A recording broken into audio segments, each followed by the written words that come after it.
Should you wait for them? Should you wait for her? Should you wait for him? When we look at the question of should you wait for the person, what I get curious about more so than say how long should you wait for them or what period of time is appropriate, what I get curious about is who are you being in the waiting? How are you in the act of waiting? What is your opinion and what is the relationship that you have with yourself in the act of that waiting? Do you find yourself turning against yourself in the act of waiting with questions like, God, if I was more valuable, would they speed up their timeline? What's wrong with me? Why do I always find myself in this situation? What do I need to do or say or act or show them so that I can help them heal?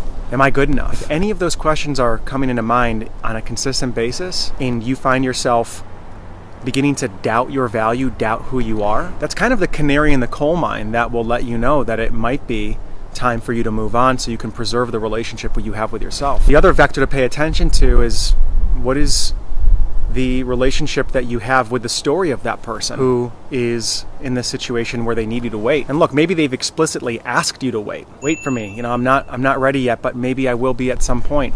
That happens more rarely than somebody just saying I'm not ready, because they don't want to put somebody into that position. Whether it's them asking explicitly or you deciding, the decision comes down to you, not them. How are you relating to the story inside your mind of who they are? Are you finding that becoming compromised in the act of waiting? Are you wanting them to hurry up? Are you feeling like maybe they're playing games with you? Are you feeling like where they are is not valid? Because if that's the case, if you find the relationship that you have with your idea of who they are becoming compromised, then it's kind of counter to you wanting to be in relationship with them, right? It starts to actually add a level of toxicity into your image of who they are, which ultimately might let you know that you don't want to be in relationship with them, or it is actually time to move on. And then